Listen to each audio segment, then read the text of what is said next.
This is the School Success Podcast, a podcast for school leaders to learn from other school leaders what's working and what's not, and to get inspiration and encouragement, as well as strategies to grow school enrollment, connect with families, retain teachers, recruit teachers, and everything in between. You guys are heroes, and I cannot thank you enough for pouring into this next generation that's coming behind us.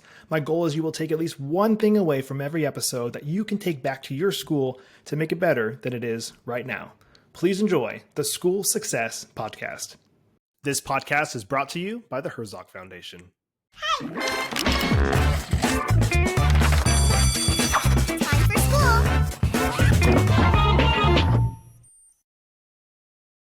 Hey, School Success Makers. Welcome to another edition of the School Success Podcast. I'm your host, Mitchell Slater. I'm joined by a new friend out of Toronto, Canada, Dr. Deanie Van Pelt.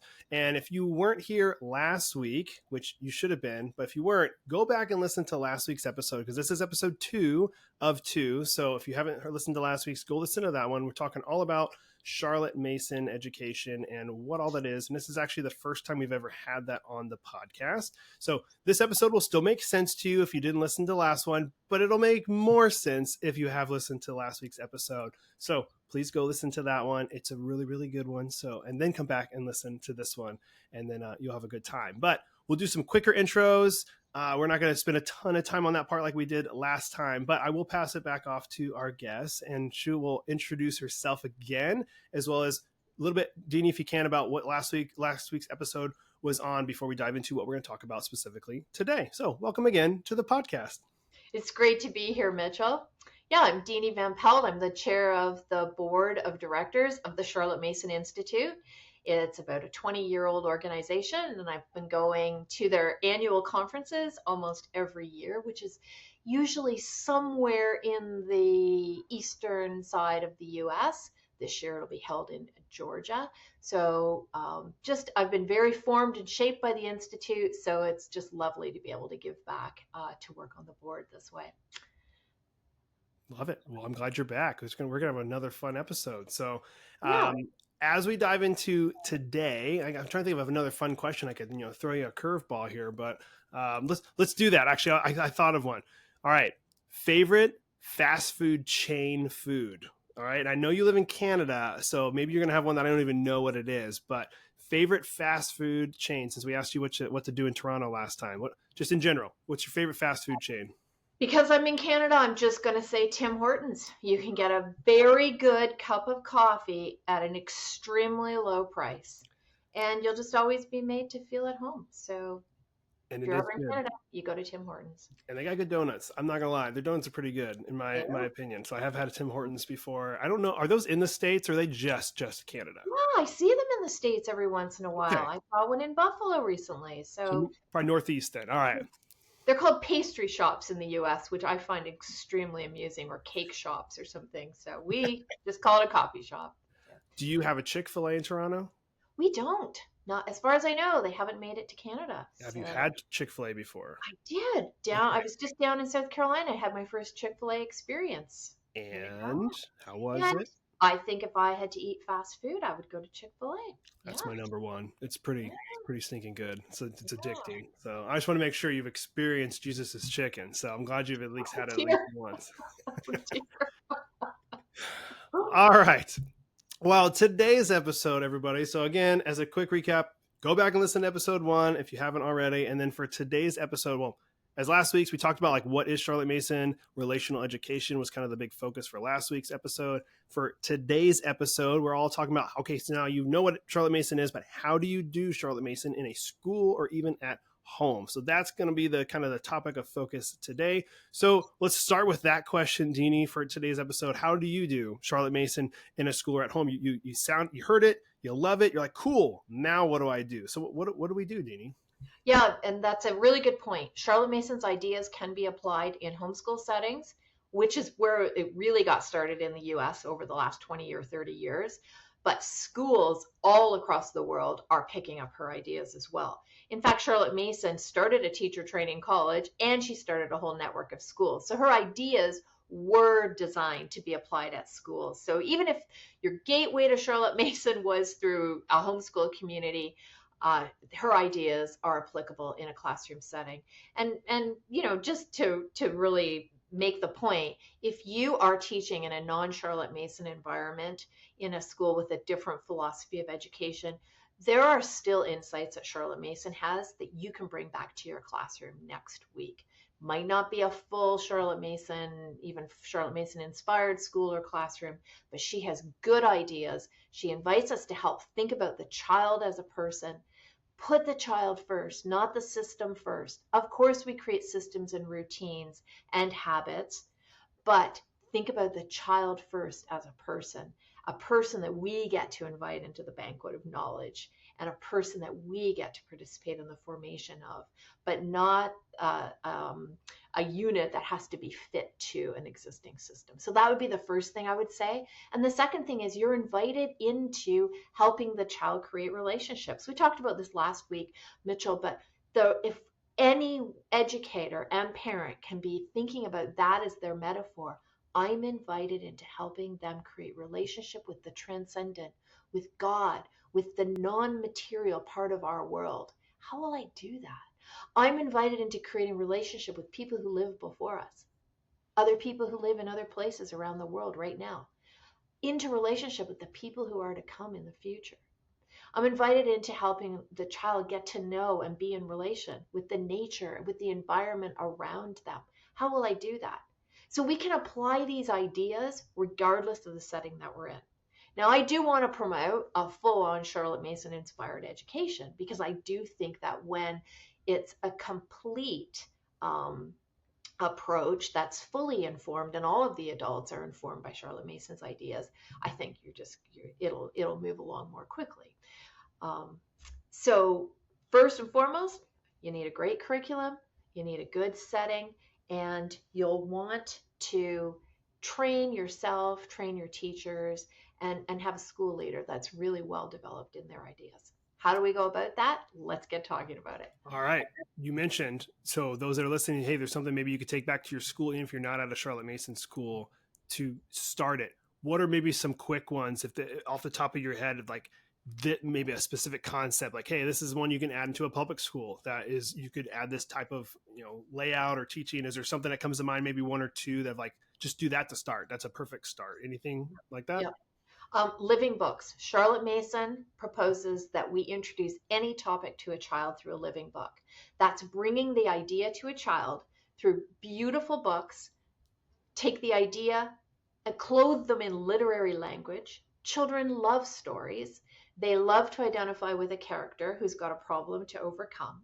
We've got so many beautiful books in our time. We've got classic books to draw from.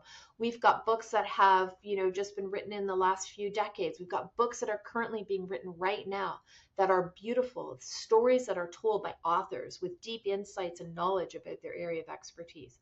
If you can introduce an idea to a child through a story, through a living book, then the emotions are stimulated. And, the brain research tells us that if our emotions are involved, learning is going to stick. Interest will be higher. So use living books. Develop a living books approach to no matter what topic you're teaching. Introduce ideas through books. I would say that would be a big takeaway for homeschool. Those that are listening, let's maybe do this. I'll flip the question a little bit for you. What is not Charlotte Mason? So maybe they're at a school, public school, or at another school. Is there something specific, like, well, not that maybe it's necessarily wrong or bad. It's just like that specifically would not be Charlotte Mason, like a form that she would align with or agree with. Is there something like maybe somebody would be doing that, like, oh, just so you know, that would not be Charlotte Mason? Yeah. So let's let Charlotte Mason answer the question. She would say twaddle. There are books that are twaddle. They trivialize a topic. The language is short and truncated. It doesn't have a literary tone to it. The artwork is sort of crass or simple in a way that's not beautiful. They would speak down to a child. They would not respect the child as a whole person. Books that don't see children as actually being wise and having questions themselves, that are a bit too didactic, a bit too moralistic, think they have to present, the final takeaway and just kind of hit the child over the head with it. We don't need to do that. Beauty can invite good language, good picture, good story. Beautiful things can invite a child into the wonder and the awe that then helps them to develop on a much more sophisticated level. Hey, school success makers, Mitchell here. I just want to take a really quick break from the show to give a big, huge shout out to the Herzog Foundation. I absolutely love the Herzog Foundation. I've been friends and partners with them for a couple years now, but we're bringing it to a whole new level. And I'm excited to share that our very own School Success podcast is now featured on the Herzog Foundation Podcast Network. The Herzog Foundation is a powerhouse of resources designed to support schools like yours, from free training events through the Herzog Foundation Institute to their incredible online news publication, The Lion, and of course, our new podcast, Home. They have everything you need to stay informed and inspired. And if you're dreaming of starting your own Christian school or co-op, don't miss their online course, Schoolbox. It's a fantastic resource to help you get started on the right foot. At School Success, we're proud to partner with the Herzog Foundation to bring you these valuable tools and insights. So visit herzogfoundation.com to explore all they have to offer. Trust me, you won't want to miss out on these amazing opportunities for growth and success. And I love all the people over there, and I know you guys will too. So please go check them out, and you won't be disappointed. Now, back to the show. And you're talking more on the higher level of reading books instead of like, when you have a 2-year-old, 3-year-old, 4, you're reading like, the ball is blue. The blue ball bounced and like, oh, Tommy caught the ball. You're not talking about stuff like that because it's like helping them learn how to read. You're more so when they're getting to reading their own books, like have it be not really like a baby book type of thing. Are we talking about maybe this different ages for this, and some of those have a place if they're at a younger age, or no? I think it applies all the way along. Mitchell, there's some beautiful books for 2-year-olds that you're happy to read over and over. And there are some that you are not happy to read over and over. I would suggest you've got a twaddle meter with you at all times. So if you just put away the twaddle and hide it, you'll know which are the books for 2- and 3-year-olds that have just beautiful turns of phrase or artwork that's a little more interesting or has that extra touch of beauty. Blueberries for Sal, for example. When you read that book, or when you read Robert McCluskey and you see, the ducks moving along across, Central Park, this is a living book, and that this is a much better use of your time with a child. So I think it applies at all levels. And that's the fun part for us as adults. If we're creating the environment and laying the banquet, setting an atmosphere of rich living books, this banquet of great books that we're bringing before children, it's great fun. Sometimes we'll get together with groups of adults and we'll say, all right, is this twaddle or not? And then we'll read aloud books to each other. And the whole room will go, it's twaddle. And, you just kind of, but on its face, it kind of looked like an okay book. So I invite you into the twaddle search. So there are definitely the books that I'll read. I'm like, this is horrible. Like, this does not make any sense at all. Or it's like, there's one book, and it's a fairly popular book. I probably won't mention it on the podcast, but I read it and I was like, I don't know how I feel about that book. Actually, it's really pretty pictures and all. And it's really well, looks like it's really well done. But the concept of it, I was like, I don't think this is actually teaching what I want to teach him. And I was like, yeah, we're not reading this book again, buddy. I didn't like it. And then there's definitely the books, like you said, I'm like, it doesn't teach them. I really doesn't feel like it teaches them anything. And then I would love to hear your take on, just real quick, because it makes me think of it, Dr. Seuss books. So I love Dr. Seuss books because they're so just out there and they're rhyming and they're fun. But then there's things in there that anytime I read it to my son, he'd be like, what is that? And I'll be like, oh, it's a made up character like that he made up. And he's like, what is that? Is that a real thing? No, that one's a made up character too. I said, buddy, pretty much all these things are made up characters. So you got like his imagination. But thoughts just real quick on Dr. Seuss. Is that aligned or not? I think, sorry, I'm just looking at, my girlfriend has just written a new book that we should all be reading. I think it's called Soul School. Her name is Amber Johnson O'Neill. So she's just come out with a book book about books that can kind of pass this living books meter. So sorry, I digress here, but be careful for books that are written for adults to amuse you, the adult, and they have this kind of double thing going on that, or over the child's head, but it's written for your amusement. I'd be careful for that. Your child is wise. Give them what they need for their nourishment. They need to be nourished on ideas. And if a book can bring a beautiful idea clothed in simple, clear, but literary language, I'd be on the hunt for that. Does Dr. Seuss meet that? Maybe it does. I know it's wildly entertaining for you and me as adults to read. I also loved Dr. Seuss as a child, but I think the idea is we're also exposing our children to a wide variety of books. Okay, so some are going to attract a child more than others, and you'll have different kids in the family. So read widely with them, read generously, set a generous banquet, and it won't just be a diet of Dr. Seuss. So that will also protect you and your child from too much of one similar thing. Okay, You notice how I'm not saying something's in or something's out? And that's because the child needs agency, and you as the adult, you know your context, you know your circumstance, and you can choose. But if you have that larger principle of what a living book is, then you are free and the child's free to apply it. Totally. I love that. And I think that's good because everybody, parents should know their child best out of anybody to say like, they're not ready for that yet, which we say that I feel like all the time. He's not quite ready for that. Like I know you and I talked about the Narnia thing. Like I wasn't sure if he was ready, but he was getting the concepts down in the audiobook we were listening to with him, and then watched the movie and he got it. Like he was like understood it and he wasn't freaked out, which I was shocked about, but that was a good first step. But he's been listening to books and reading books. I mean, that's been, remember day one in the hospital, I got a picture of me reading him 𝒂𝒂𝒏 and 𝒂𝒐𝒏, which was one of my favorite books. I don't know if you've ever heard of that one, but it's like a rhyming book with a zebra and a baby ostrich that the baby mama rescues. I grew up with that book, but it's a rhyming book from Africa, and cutest book ever. But I've been reading to him every day almost since his whole life. So reading's really big into where we are. And I would love your opinion on this too, not rehearsed question here. So I love children's books, have since I was a kid, and I couldn't wait to have kids to be able to read children's books to my son. And so I love that for him, but I myself, I don't like reading those types of books, like adult, like fiction books. I'm not entertained by it as much. Like I'll watch a movie and be like, okay, cool, it was over. I don't like series on TV because I'm like, oh, it's a series. I just want to get it done in an hour and a half. It's done. I know it's over.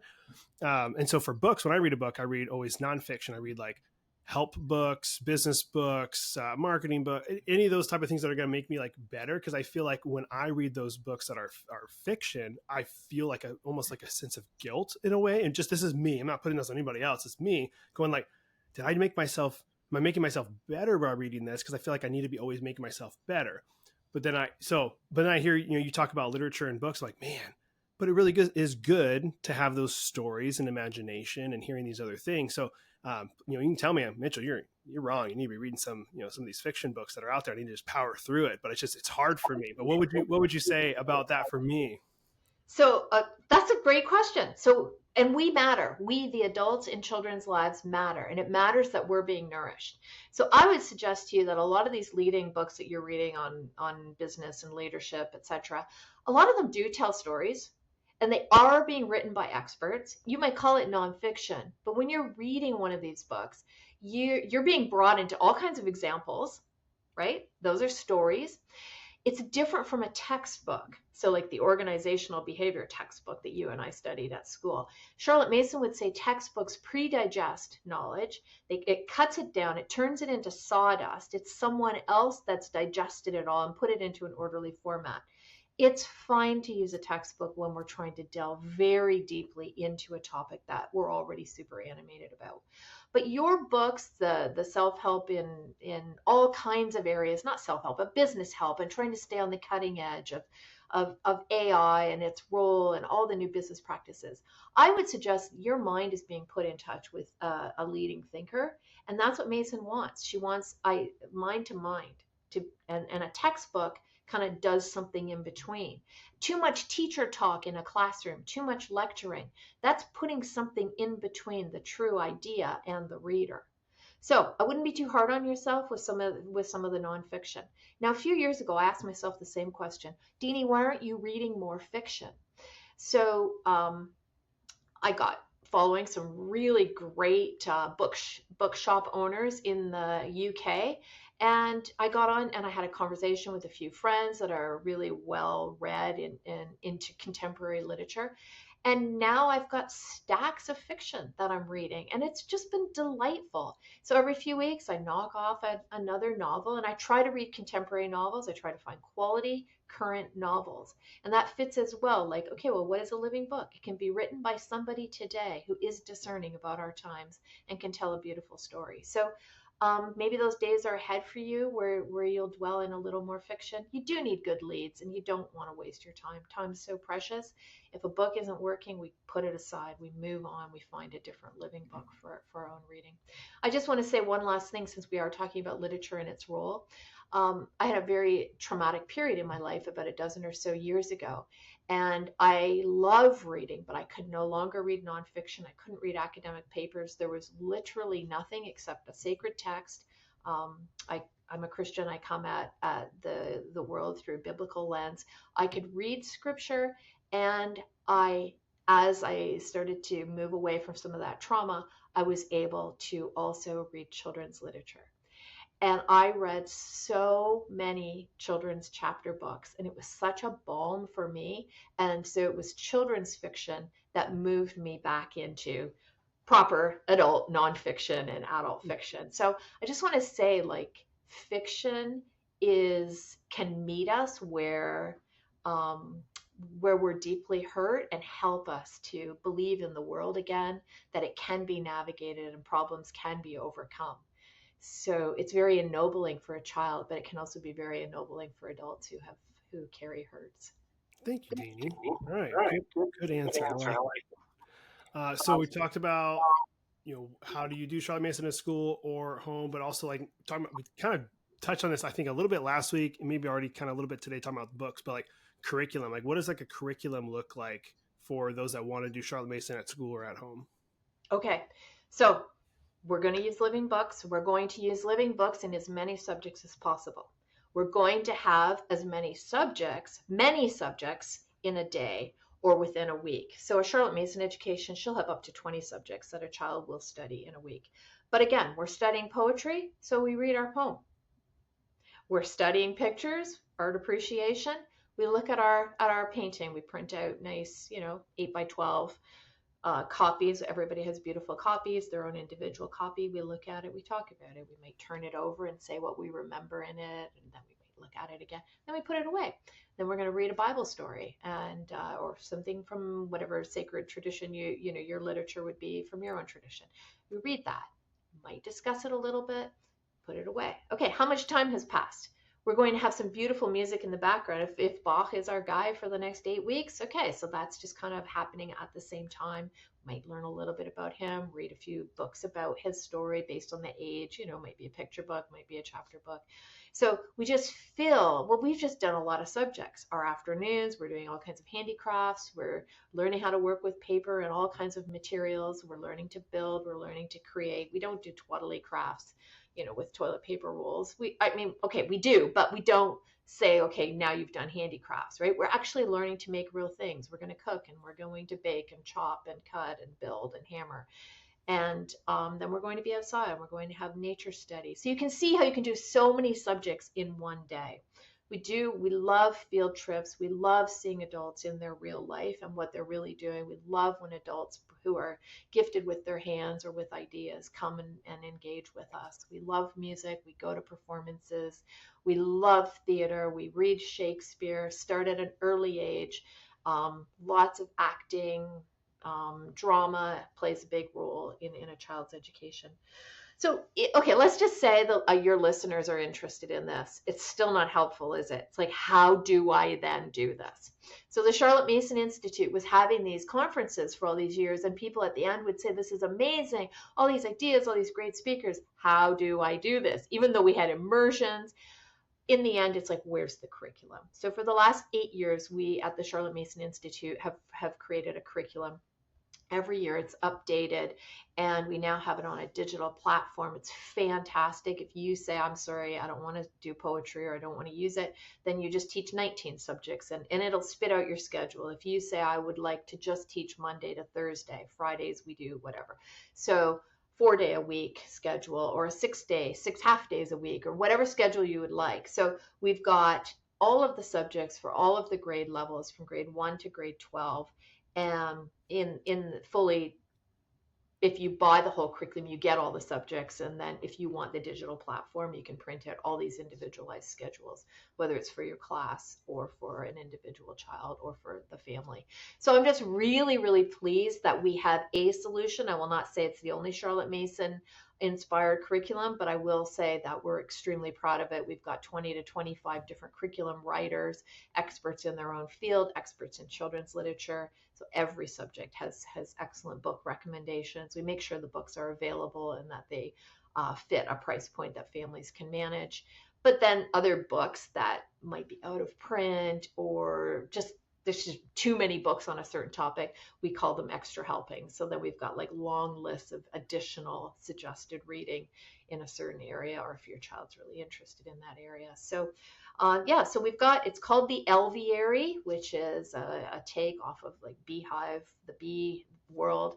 And Charlotte Mason called one of her main classroom was called the Beehive. So it was a bit of a take off that. So the 𝒓𝒊𝒈𝒂𝒏 is Charlotte Mason Institute's curriculum, and it continuously updated and developed with leading experts in the field. So we're pretty pleased about it being a possibility for use in home or school. And I would highly recommend, it's got so much training, so many simple introductions to how to teach each subject area. What did Charlotte Mason say on that subject area? It's got behind the scenes, channels where you meet with colleagues. It's got all kinds of talks and YouTube. You can download free sample lessons for anybody that's interested. There are other curricula out there. Some people draw from a variety and use 𝒓𝒊𝒈𝒂𝒏 along the way. So that's a suggested help. If you really do want to get going, it is there for you, and you can start on February the 1st with our next curriculum starts to come out on February the 1st for this coming year, 25-26. And where do they go? I know obviously your website, I'm assuming, to check all that out. Yep. So Charlotte Mason Institute, it's cminst.org. Okay. cminst.org. Hey, I just want to take a really quick break from the podcast to highlight one of our amazing partners and sponsors, ClassReach. If you're a new school administrator or founder and are struggling to keep up with all the hassles of planting a new school, like collecting tuition, communicating with parents, or handling student data, then you need ClassReach. ClassReach is the all-in-one software that helps with everything from admissions and tuition to classroom management and parent communications. Sign up for a free consultation with one of their school specialists and see how ClassReach can help your school grow today. You guys can check them out online, classreach.com. They are a kingdom-minded company, and I love their leadership team there. I've become friends with a lot of them. They truly are a great company. I support them, and I love them, and you guys will love them too. Check them out at classreach.com. Now, back to the show. Awesome. Thank you for that plug. I'm glad you did that because I wanted you to do that. So if people wanted to check out all the different resources you guys have, to check out their website, please check out their website for all of that. As we kind of move right along, and we have a couple more ones we want to touch on before we end this episode. But you kind of talked about with the setup of Charlotte Mason, like, well, who is the educator in all this? Is like this? It sounds like students kind of, they obviously, you come up with this curriculum, of course, that you're teaching, but students they're playing a lot, they're helping to cook, they're doing some of these things. So who's the educator, Deanie? Is it the student kind of leading all this? Is the teacher, the mom, dad leading this? What does that look like? Sure. So make no mistake, a Charlotte Mason education, a relational education, is a rigorous education. It has a lot of variety throughout the day. The children might not be crying because it's so onerous and they've been asked to sit at their desk 8 hours a day. So, make no mistake, just because it's got a lot of variety and shape and tone and color and movement to it, it doesn't mean it isn't rigorous. But the adult is a participant, maybe a guide along the side, in the sense that they are creating the atmosphere, but they aren't delivering everything in a instructional way. So the educator, so we do at the Charlotte Mason Institute, we also have teacher training. We've got sort of a conversation on relational education. So you come in for 8 weeks and you meet and you hit the key ideas of Charlotte Mason's approach. But then we've also got something much more of a deep dive, which has been accepted as part of a master's degree. So we call that the Blue Open Door, and that is 8 university level courses on Charlotte Mason's philosophy. So in the end, when you finish that, you are then Charlotte Mason certified, so certified by the Charlotte Mason Institute. So we've got a lot of help for the educator to, yes, you can do it without taking either core or Blue Open Door, but we do have supports, especially for schools that are getting set up. You might hire people who maybe haven't even heard of Charlotte Mason. You really want to get everybody on the same page. So our teacher training is new, and again, in response to a lot of school leaders saying, where's the professional development? So we're really excited that we've got these opportunities for homeschool, but also school classroom educating teachers to participate in. And then really excited that it's part of the University of Cumbria's master degree program. So if you complete that, then you get early entry into the first third of the master's degree is your granted equivalency. So that's really exciting. And then you can, just move along more quickly.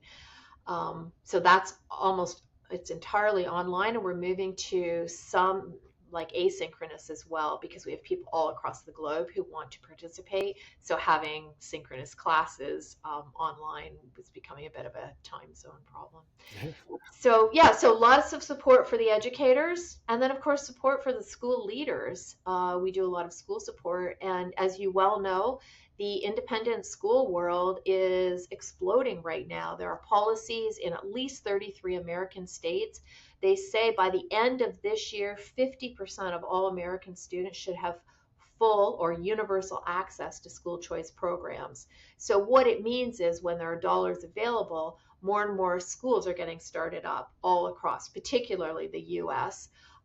So new ways of funding Charlotte Mason schools, not just through parental tuition. So there are many schools that are starting up. So we do a lot of school support.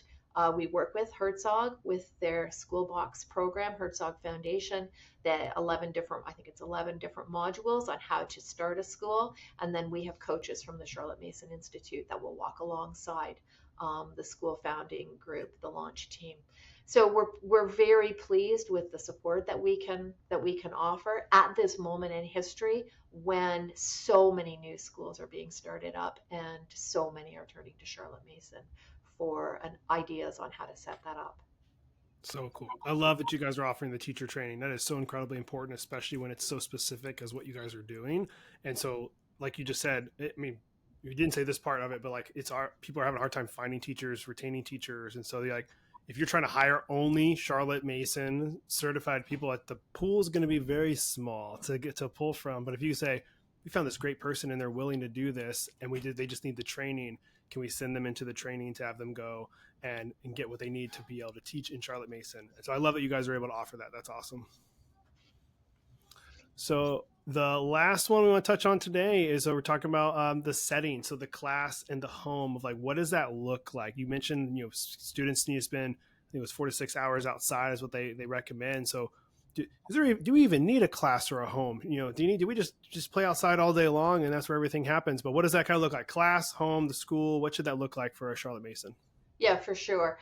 Of course, we want a child to have a place that they can sit and focus and do some of their work that is more desk work oriented. So yes, honor a child by giving them a scholarly environment, but be very cautious about what it looks like. Charlotte Mason would have it look more natural, use more natural materials, beautiful books, beautiful artwork, lots of plants, and just that conduit between the inside and the outside. It's a little trickier for some of us living in northern regions, but no matter where you live, we dress appropriately for the circumstances. Some places it rains all the time. Some places it's entirely hot and it's desert locations. So her ideas are applicable no matter where we live. So it's this integration of the indoors and out, integration of the use of our space, that it's natural and not too plasticky and not too bright colored, just keep it a calm, beautiful space that invites the child into thinking in being a scholar. And some of that does indeed involve sitting and working. It isn't free play, and it is a rigorous education. But it's an education that brings delight and joy, and in many instances to both the educator as well as the child. And we find, because it's a diverse education, it works for children of a diversity of abilities and learning needs. So it's something you might really want to look at for a child who has, just differences in learning styles. I love it. Well, I feel like we've exhausted this pretty well. We've done pretty well talking about this for two straight weeks for all the listeners that are listening in. So I will end with this last question for you, kind of wrap it up. So again, we talked about, for week one, we were all talking about like, what is Charlotte Mason in relational education? You kind of gave a recap at the end for like a piece of advice. I'm going to ask you the same thing for this one. So a piece of advice, we're talking about how do you do Charlotte Mason in a school or at home? What would the piece of advice be for the listeners to take home from today? Yeah. Charlotte Mason can inspire you as a parent or an educator, no matter where you are educating. You do not need to do it alone. The Charlotte Mason Institute and other organizations like it are there to walk alongside you. There are many books, there are many podcasts, there are programs, there are school support opportunities, teacher training opportunities, and curriculum. Take a look at the Charlotte Mason Institute. If we don't have what you need, we're happy to connect you and link you up with other groups. But you do not need to do this alone, and you can do this in a variety of educational spaces. It's a life-giving education, not only for the child, but also for you as the adult in the child's life. You're inviting a child into relationship. I can't think of anything more interesting. We're giving children their heritage. We're passing it along. We're stewarding what's been given to us, and we're inviting children into seeing what has been given and passed along through history. And we're inviting them into how do they apply that and live into that and make a difference with the future of their lives. Love it. That was a great recap ending for the episode for today. So Dr. Dini, thank you so much for giving up your time to do 2 episodes for us and our listeners. I appreciate that very much. Thank you for all your years of pouring into education and all these years of teaching, and also being here at the Institute and leading helping to lead the organization in Canada as well. You're doing a lot for a lot of people. So I just want to say thank you. And I know there's a lot of people that love you and appreciate what you're doing. So thank you again from my heart to yours. Oh, thank you so much, Mitchell. I've appreciated being here with you today. Well, again, another huge shout out and a thank you to Dini for taking time and being on the podcast with us today. I hope you guys enjoyed episode 2 of this little mini series we did on Charlotte Mason.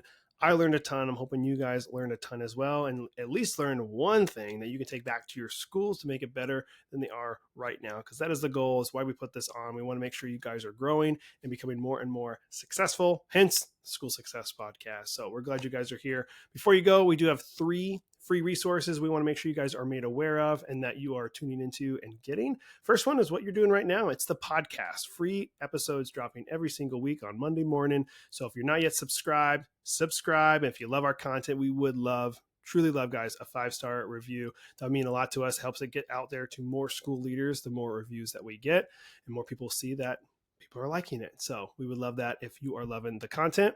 The second one is on our website, schoolsuccessmakers.com. In the top right-hand corner, there is a button called School Success Report. It's a weekly email we send out to our entire list with teacher shout-outs, administrator shout-outs, articles the team has put together, all to make you, the administrators, the teachers, the school leaders, more successful, because that is what we're about. So we want to make sure you're getting that in your inbox every week. And then last but not least is our free private Facebook community called School Success Makers. I'm personally in there. Would love to see you in there as well. Ask questions, connect with other school leaders, and have a community around you, because as I've said multiple times before, community is everything. It is so incredibly important, especially when you guys are busy and you feel like you might be alone in a lot of times in what you're doing. You are not. You guys are loved. You're appreciated. And I want to make sure you guys know that. So be a part of a community that feels that way about you. All right. Well, I think that's all I got for you guys today. So we'll be back here next week with another awesome guest as usual on the School Success Podcast. We'll see you then. The views and opinions expressed in this program are those of the speakers and do not necessarily reflect the views or positions of the Herzog Foundation.